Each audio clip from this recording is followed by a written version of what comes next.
And now, Roma Wines, R-O-M-A, made in California for enjoyment throughout the world. Roma Wines presents Suspense. Tonight, Roma Wines bring you Mr. John Lund as star of A Plain Case of Murder, a suspense play produced, edited, and directed for Roma Wines by William Spear. Suspense, radio's outstanding theater of thrills, is presented for your enjoyment by Roma Wines. That's R-O-M-A, Roma Wines. Those excellent California wines that can add so much pleasantness to the way you live, to your happiness in entertaining guests, to your enjoyment of everyday meals. Yes, right now, a glassful would be very pleasant, as Roma Wines bring you the young actor who has just made such an auspicious screen debut in the Paramount picture, To Each His Own. John Lund appears as Randy, with Kathy Lewis as Marion, in tonight's tale of Suspense. How are you feeling now, Judson? Lousy. You the doctor? That's right. Who are those other two guys? They're from the district attorney's office. Huh. Suppose I might have known. First thing I opened my eyes, I'd see those vultures hovering around. I suppose right, all right. Gonna tell us about it? Why should I? Just to keep the record straight and save us a lot of trouble. And you've got nothing to lose.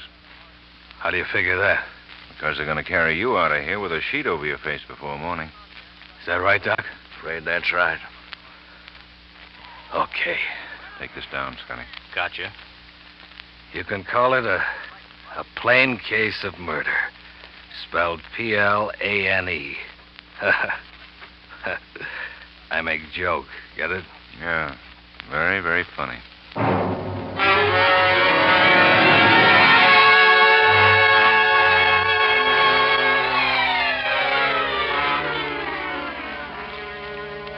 I'd been home 3 weeks when I finally broke down and called her. And she said to come on out. Her husband wouldn't be home. It's funny. I'd already met Dorothy, but I called Marion anyway. Maybe I was crazy with hate even then. Maybe it was what I'd been through. Stuck in one of those civilian concentration camps out in the Philippines for 3 long years. And all the time dreaming about Marion. Making up endless little scenes about how happy I was going to be when it was all over with Marion. Till it seemed that all I was living and fighting for was Marion. The whole war was just for Marion. And then to come back and find she's married to this other guy. Something like that'll do things to you, no matter how good you are.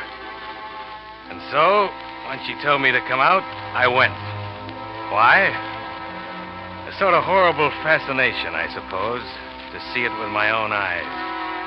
Because I already knew from everything I'd heard that she'd married the guy for his money. And that the Marion I'd been dreaming about all those years was just another cheap little gold digger. I went up to the big front door and rang the bell. She must have seen me coming up the drive, because there she was right away to let me in herself. My dream girl, Marion. Randy. Hello, Marion. Hello, Randy. You mind if I come in? Of course not. Come on in here. It's a little more private. What do we need to be private about? Oh, I thought we'd like to have a little talk. Sure. Let's have a little talk. Oh, Randy, please don't be bitter. Don't you see I couldn't help it? Ed's such a wonderful person. I know you'll like him. I can see why you like him. No, Randy, it's nothing like that. I thought you were dead, and then Ed came along, and, well, we fell in love, that's all. A person can't help falling in love, can they? You never tried to find out how dead I was, though, did you? Oh, Randy, I did. I tried every way there was. I checked on that. There's no record that you ever tried. But I did. I swear I did. Okay, skip it. It's really a lovely place you've got here. Yes, isn't it? You can see the property better from over here. Ed owns all this part of the valley, clear over to those trees. You can see him up against the mountain, you see? You see him? Uh-huh. What's he do with it all? Oh, nothing much. You see, Ed's real business is cattle. Of course, this isn't cattle country. He's visiting one of his cattle ranches now. Oh. He away quite a lot? Yes. Randy, Tell me about you. I saw in the papers the big welcome they gave you and all you'd done out there. It must have been awful. Wasn't fun. Well, what are you doing now? Well, in a way, you know, a thing like that almost pays off. Pays off? Uh-huh. All that hero business. You know, I was out there for a commercial aircraft company, selling private planes to sugar growers and gold miners and so on. Yes. Well, the first thing that happens is that the company makes me vice president in charge of sales. $75,000 a year. $75,000? Uh-huh. And then the movies want to do my life story. And they discover that I've got such great executive ability, they make me a part-time producer. Another $50,000. Then, of course, a percentage of the picture and the story price itself will come to, about another $250,000. Why, Randy. And then, through contacts in the aircraft business, I run into some guys in the oil game, and that pays off. I don't know. I figure I'll be able to retire in 3 or 4 years with a cool $1 million. Oh, make more, of course, if I wanted to stick to it. But why be a hog? Why, Randy, that's wonderful. I never dreamed. Right then and there, I knew I had her. I don't know what had made me tell her all those lies to begin with. Just for the satisfaction of watching her show her hand and jump at it, I guess. But now I knew I had her. And as she talked, as I saw that greedy gleam coming into her eyes, I began to know what I was going to do about it. Well, Randy Judson, a big, rich, famous man. Oh, I'm so happy for you, Randy. They're even talking about running me for governor. Yeah. Funny things fate does. Well, Marion, I've got to run along. Oh, Randy, must you? Yeah. There's a new field we think is coming in today. Net $1 million a year if it does. Oh, well, all right. I'll walk you to the door. All right, thanks. Well, goodbye, Marion. Randy. What? Don't you want to kiss me goodbye? You know I do, Marion. Oh, Randy. Randy, seeing you again, I'm afraid I made a terrible mistake. Yes, Marion. I'm afraid you have.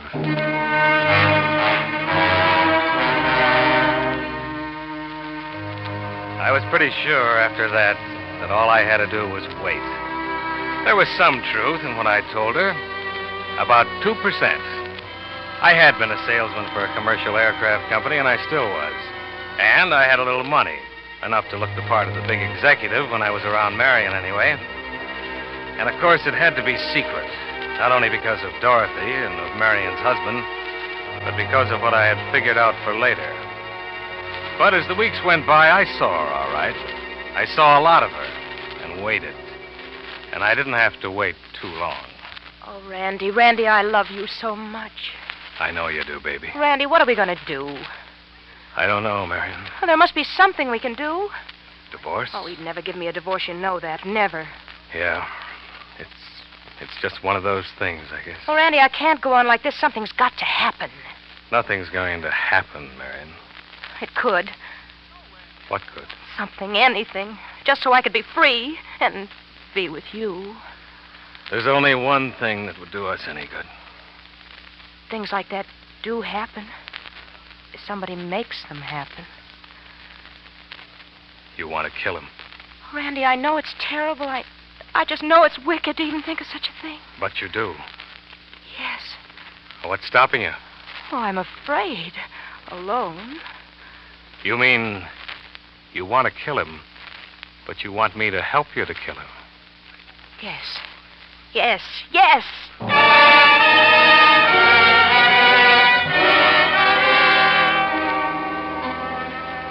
Marion, my dream girl.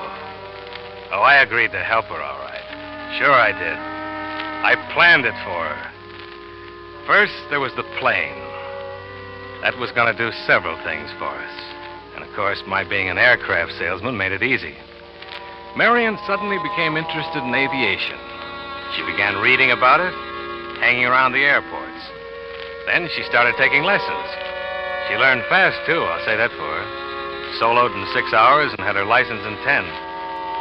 All this time, I stayed out of the picture and just waited. And went out with Dorothy once in a while. This was the build-up. It lasted about 6 weeks until I got her call and went out there. My name is Judson, Mr. Dunham. Oh, how do you do? I've certainly been hearing a lot about your product lately. Oh, by the way, this is my wife. Mrs. Dunham? How do you do, Mr. Judson? Oh, my, she really is a beauty. It's a two-place job, you see. Plenty of room in the fuselage for baggage. Uh-huh. 150 horsepower engine, variable prop. She'll cruise at nearly 150, and yet her landing speed isn't much more than 45. And, of course, she has flaps for low-speed landing. Uh-huh. I'm really sincere when I say that you can't match her anywhere near in the price field.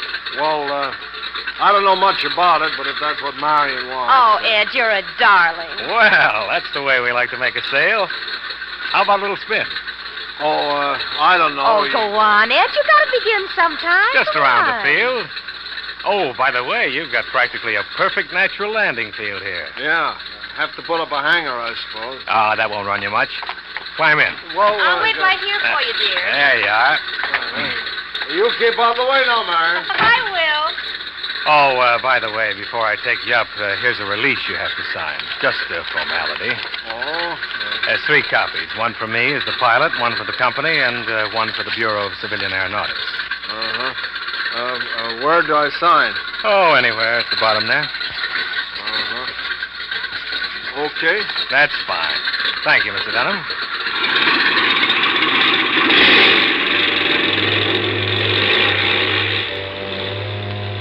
It's funny. In spite of everything they tell you about reading anything you sign, the average man will glance through the first copy and sign the others without looking, particularly if he's nervous or in a hurry. That's what he did. The first 2 copies were just something I dreamed up, because there's no such release anyway. But the last was a blank piece of paper. And when he signed that, he signed his own death warrant.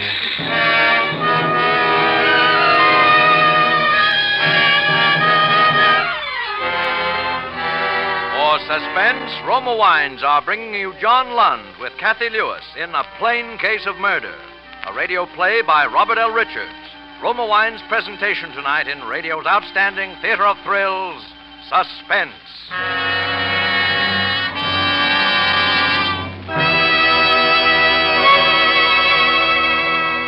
Between the acts of Suspense, this is Ken Niles for Roma Wines. Next week is National Wine Week, and throughout California, gay festivals will mark the occasion, celebrating the vintage from which will come another taste treasure of fine Roma wines. For this year, as always, Roma master vintners are choosing the choicest grapes of California's richest vineyards to bring you better tasting wines. With unmatched skill and the world's finest winemaking resources, Roma vintners patiently, unhurriedly guide this vast grape treasure to tempting taste perfection. Then, along with Roma wines of years before, this abundance of taste richness awaits selection from the world's greatest wine reserves for your pleasure. The result is finer taste, always in every Roma California wine, be it sherry, port, muscatel, burgundy, or sauterne. That's why more Americans enjoy Roma than any other wine. Let Roma wine add pleasantness and good taste to your living. Tomorrow, enjoy Roma, R-O-M-A, Roma wine, largest selling wine in all history. And now Roma Wines bring back to our Hollywood soundstage John Lund as Randy Judson, with Kathy Lewis as Marion Dunham in A Plain Case of Murder, a tale well calculated to keep you in suspense.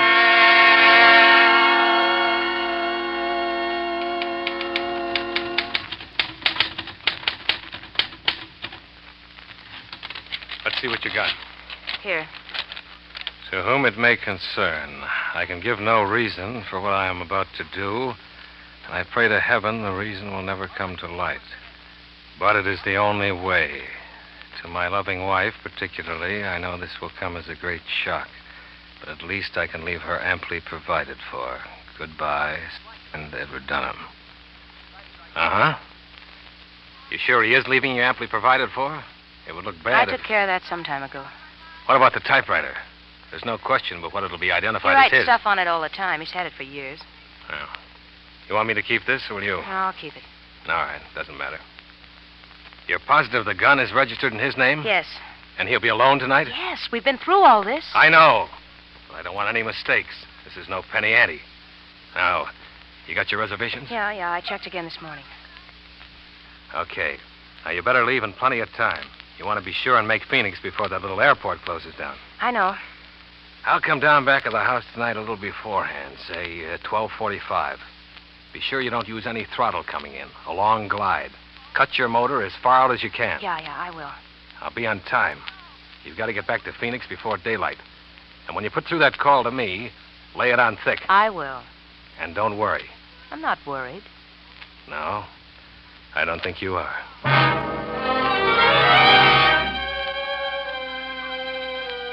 The wheels were moving.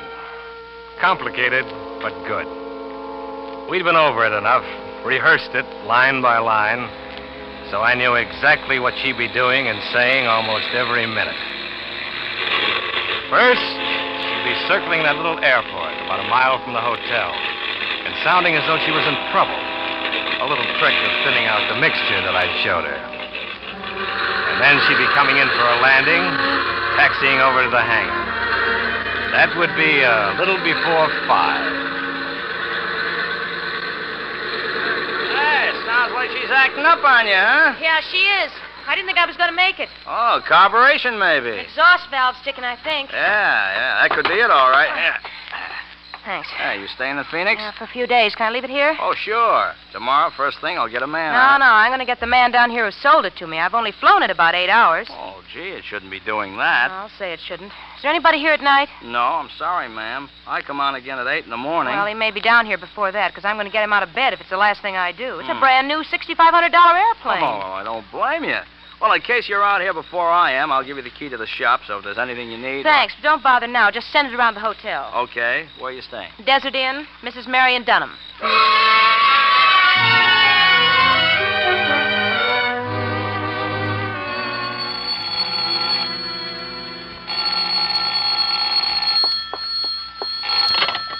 Hello. This is the hotel operator, Mrs. Dunham. I have your call to Los Angeles now. Oh, yes, thank you. Go ahead, Los Angeles. Hello? Mr. Judson, this is Marion Dunham. Who? Oh, how do you do, Mrs. Dunham? I don't do so well, Mr. Judson. In fact, if you ask me, I'm lucky to be alive. What? I'm mad, Mr. Judson. I think I've got a right to be. I started out for Phoenix today in that airplane you sold me. I just barely made it. I don't see why a brand new $6,500 airplane could possibly... Well, I can't understand it, Mrs. Dunham. What seemed to be the trouble? Well, an exhaust valve or two just burned up, apparently. Plane's absolutely useless to me in the condition it's in now. I doubt if it'd even get off the ground. Oh, I quite understand, Mrs. Dunham.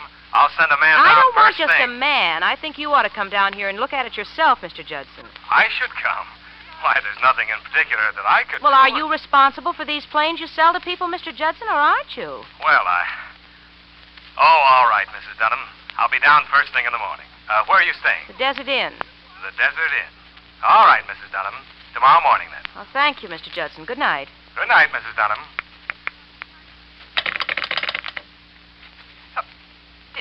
Did you get your call to Los Angeles, Mrs. Dunham? Yes, thank you, but is the doctor on his way up here? Oh, never mind. That must be him. Thank you. Come in. Mrs. Dunham? Yes, come in, Doctor. I'm awfully sorry to bother you, Doctor, but I've got a frightful headache. I flew in from Los Angeles today, and something went wrong with my plane. I suppose it's just nerves, but I was wondering if you could give me something to help me sleep. Why, certainly, Miss Dunham. Thank you. We've got just the thing for you right here. Here, take one of these, or two if you think you need them. Well, I better take two. Well, they're pretty strong. How long will they make me sleep? You'll be dead to the world for a good 8 or 9 hours. Particularly if you take two. Well, thank you, Doctor. I'll go in and take them right now. Would you mind hanging that do not disturb sign on the door when you go out? Why, not at all, Miss Dunham. Not at all. Good night. Good night, Doctor.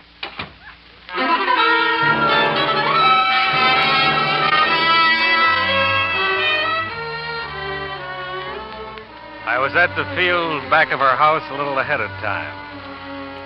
And I had a little bottle of chloroform in my pocket. Oh, the plan was all right. Like I say, it was perfect. But it was just a little bit too perfect for Marion. Because when they found her lying there beside the corpse, Every one of those little steps she'd taken to give herself an alibi would prove that she'd planned it. Premeditated. Murder in the first degree. They'd say it went wrong only because her husband managed to knock her cold before he died. The suicide note? There wouldn't be any. I'd see to that. And I'd even be a witness against her. Because instead of flying down to Phoenix with a couple of burned valves in my pocket to support her alibi, I'd fly down there and find there wasn't any plane or any Marion. And when she started that last walk to the gas chamber, maybe she'd begin to realize what I'd been through. My dream girl. I knew she'd sneaked out of the hotel a good 2 hours ago. And sure enough, I heard the motor. Then I heard her cut it. Then she was gliding in. And then we were walking together over towards the darkened house. Yes, everything went all right. What's the matter with you? You haven't spoken a civil word to me yet. Oh, I'm just nervous, I guess. You got your key? Yes, I got it. Be quiet now. This way. It's dark. I got a flash. No. Knock something over. Shh. Who's there? It woke him. Who is it? I'll have to go to him and stall him somehow. All right. Get in there.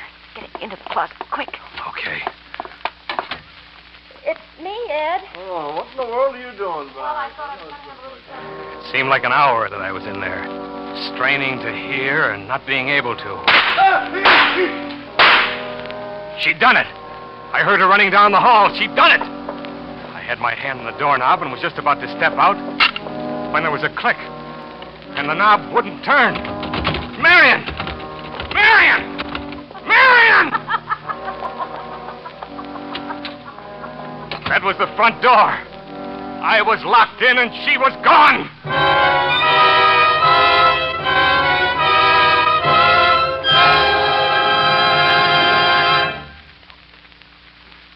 For a moment, I almost fainted. Because I could see just how she'd planned it. Just what I'd planned to do to her.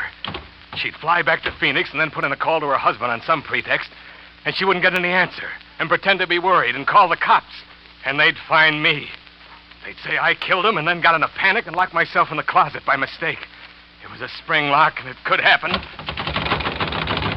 door was solid. Oak, at least 2 inches thick. I went frantically through my pockets for something to work in the lock with. It was no good. But I did find my pocket knife. There was just one chance. I had about 3 hours to whittle a hole through that door big enough for me to get my hand through. I went to work.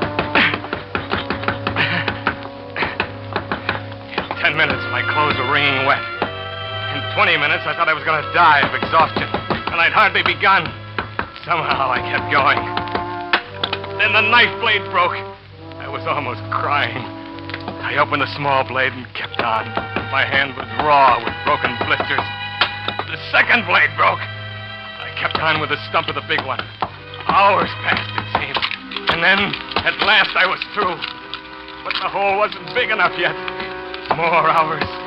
And then I tore half the skin off my hand and got it through. I opened the door. I was free. As I started out the front door, the phone rang in the hall. I picked it up and listened. Phoenix, Arizona, calling Mr. Edward Dunham. Hello? Hello? Operator? I put the phone quietly back. That would be Marion. That meant that she'd call the cops next, and they'd be out to investigate. I only had a few minutes left, but there was still my plane. I started running across the field to where it stood. If I could get off in that plane, I had a chance, a good... And then I stopped. Marion. She'd fly back. She'd land right on this very field.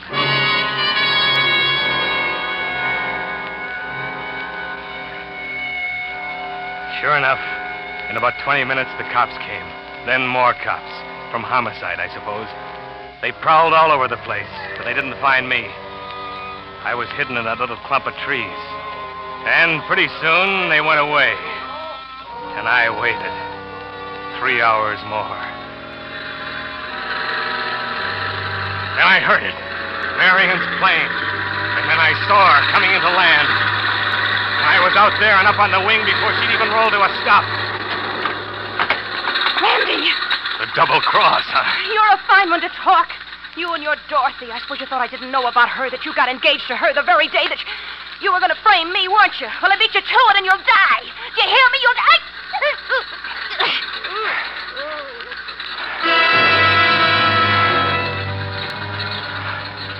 She was dead when I let go of her. My dream girl.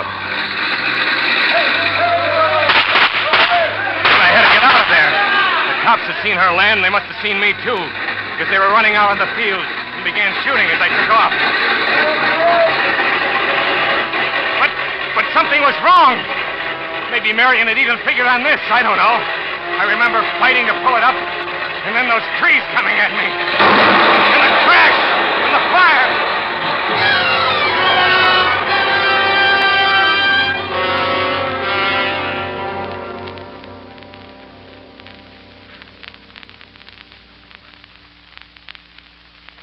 You got all that, Scotty? I got it. How is he, Doc? Not so good. Here, Judson. Sign here. Sure. I'll sign. Hurry up. Sign it. Sign. Hey, Doc. He's gone. Dead, huh? Dead. Fine thing. I got a confession and no one to sign it. What's the difference? You got witnesses. Yeah. Plain case of murder. Spelled Plane. Very, very funny.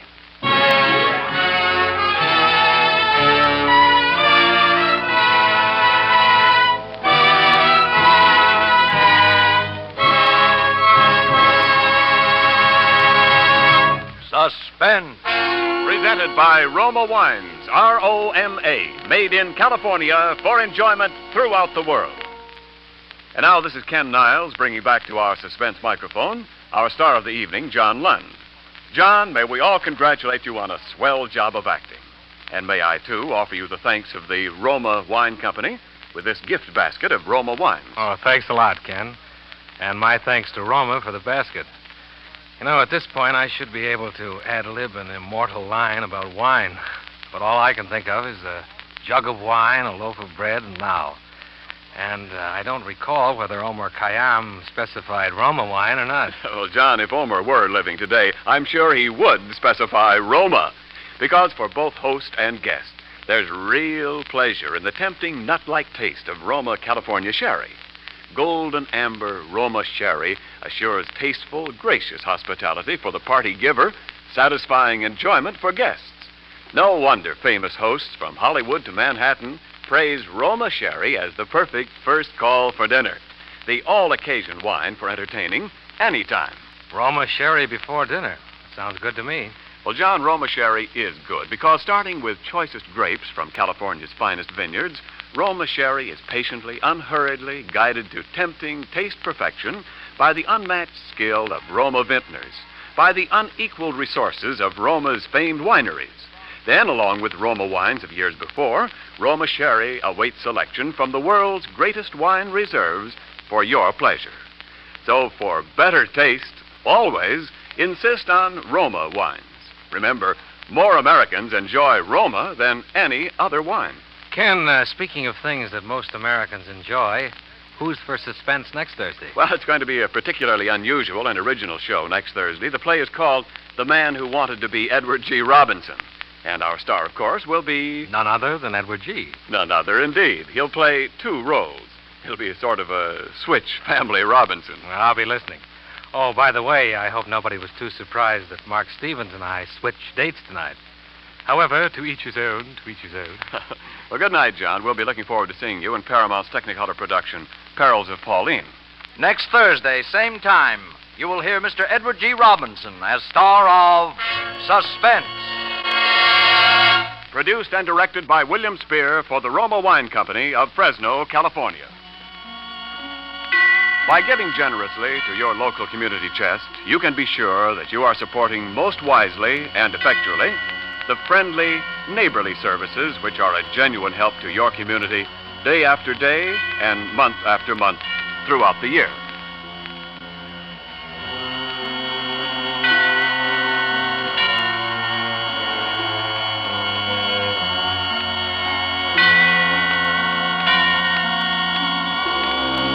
This is CBS, the Columbia Broadcasting System.